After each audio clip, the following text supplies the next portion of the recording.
بسم اللہ الرحمن الرحیم۔ السلام علیکم۔ اسماعیل خان نئی ویڈیو کے ساتھ آپ کی خدمت میں حاضر ہے۔ ہماری آج کی گفتگو رشیا یوکرائن وار کے حوالے سے ہے۔ تو سامعین، اس میں ایک بنیادی نقطے کا سمجھ لینا ضروری ہے۔ سوویت یونین کے انہدام کے بعد، اس کے خاتمے کے بعد دنیا یک قطبی ہو گئی، یعنی ایک سپر پاور۔ تو ایک سپر پاور کا نقصان یہ ہوا کہ امریکہ جس ملک کو چاہتا ہے دبا دیتا ہے، جس ملک پہ چاہے اٹیک کر دے، جس ملک پہ چاہے پابندیاں لگا دے اور اس کو معاشی طور پر برباد کر دے۔ کوئی بھی ملک جو امریکی غلامی نہ کرے، اپنی خود مختاری اور اپنی سالمیت اور اپنی آزاد پالیسی اختیار کرنے کی کوشش کرتا ہے تو امریکہ اسے معاشی پابندیوں کا شکار کر کے برباد کر دیتا ہے۔ تو دنیا کے مفاد میں ہے کہ دنیا کثیر قطبی ہو، یعنی دنیا میں ایک سپر پاور کی بجائے کئی سپر پاور ہوں۔ تو رشیا اس کمی کو دور کر رہا ہے۔ رشیا یوکرائن وار، اس کی حمایت نہیں کی جا سکتی۔ جنگ کوئی اچھی چیز نہیں ہے، جنگ تباہی لاتی ہے، بربادی لاتی ہے۔ لیکن سامعین، انسان ابھی ذہنی طور پر اتنا بالغ نہیں ہوا ہے کہ وہ معاملات کو جنگ کے بغیر درست کرے۔ ابھی انسانی شعور اس سے بہت پیچھے ہے۔ تو دنیا کو بیلنس کرنے کا اس سے بہتر طریقہ اور نہیں ہو سکتا تھا۔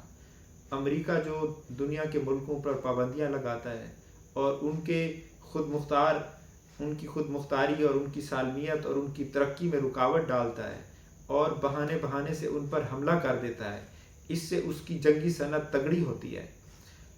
تو یہاں پر بھی ایک پراکسی وار جو ہے وہ شروع کر رکھی ہے امریکہ نے روس کے خلاف۔ روس بھی اب سمجھ چکا ہے اس کے حربے۔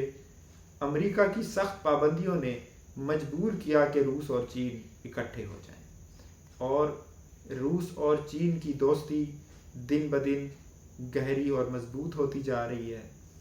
پہلے سوویت یونین اس لیے شکست کھا گیا تھا کہ اس کے پاس مینوفیکچرنگ پاور نہیں تھی، لیکن اب روس کے پاس مینوفیکچرنگ پاور اس لیے ہے کہ چین اس کا دوست ہے۔ اگر یورپ امریکہ اشیاء مینوفیکچرنگ کی چیزیں جو ان کو روکتے ہیں، اس پہ پابندی لگاتے ہیں، تو روس اس ضرورت کو، اس کمی کو چین سے پورا کر سکتا ہے۔ تو ایک بہت بڑا ایک جھٹکا لگا ہے ڈالر کو، امریکی پالیسی کو، امریکہ اور اس کے اتحادیوں کو۔ چین نے فیصلہ کیا ہے کہ وہ کوئلہ جو ہے آسٹریلیا سے خریدنے کی بجائے روس سے خریدے گا۔ اس سے پہلے چین جو ہے وہ کوئلہ آسٹریلیا سے خرید رہا تھا۔ اس طرح آسٹریلیا سے کوئلے کی خریداری بند کرنے سے ایک جھٹکا تو آسٹریلیا کو لگا، جو پہلے ہی چین کے بائیکاٹ کی وجہ سے معاشی دباؤ کا شکار ہے۔ اس کے بعد چین جو ہے وہ کوئلہ لے گا روس سے۔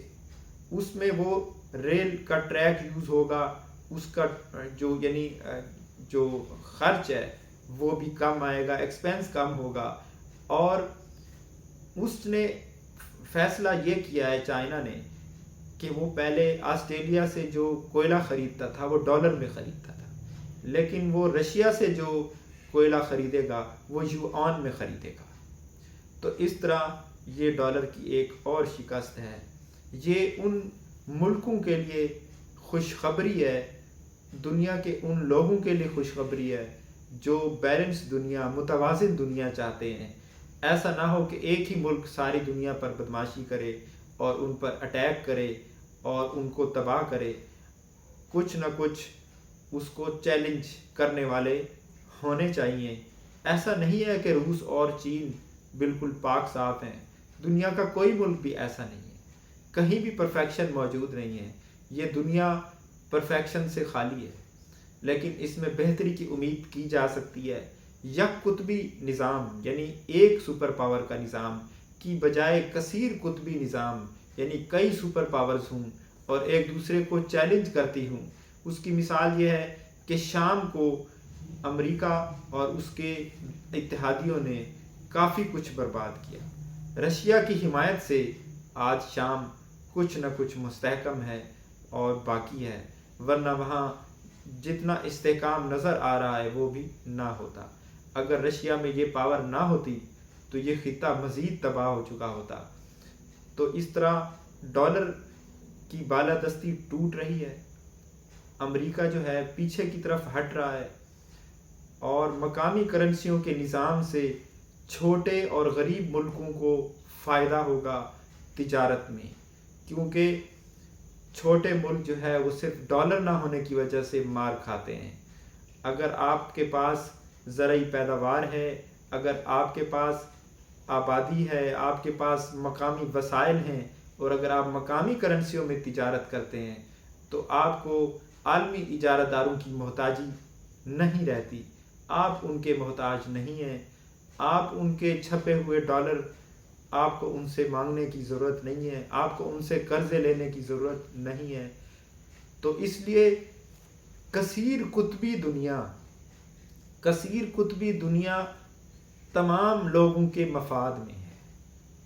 جنگ تو اگرچہ اچھی چیز نہیں ہے، لیکن کیا امریکہ اس کو قبول کرے گا؟ کثیر قطبی دنیا کو اپنے سامنے چین روس کو سپر پاور بنتا دیکھے گا، اس کو برداشت کرے گا، یا دنیا کو تیسری عالمی جنگ کی طرف لے جائے گا؟ یہ سوال ابھی باقی ہے، اور یہ کچھ ہی مہینوں میں یہ ہمارے سامنے آ جائے گا، اور پتہ چل جائے گا کہ امریکہ کہاں تک برداشت کر سکتا ہے۔ وہ چین اور روس کی طاقت کو، ان کی معاشی معاملات کو، اور امریکہ کی اجارہ داری کو چیلنج کرنے کی پاور ہے، اس کو ختم کرنے کے لیے وہ کیا کرتا ہے؟ وہ اس پہ سمجھوتا کر لیتا ہے، یا وہ عالمی امن کو داؤ پر لگا دیتا ہے، جیسا پہلے بھی اس نے داؤ پر لگایا ہے، ایسے حالات پیدا کیے ہیں جس سے رشیا اور یوکرائن جنگ میں الجھ گئے ہیں، اور مزید بھی وہ اور حالات ایسے پیدا کر رہا ہے۔ تو اب تک کے لیے اتنا ہی، انشاءاللہ ملتے ہیں نیکسٹ ویڈیو میں۔ اللہ حافظ۔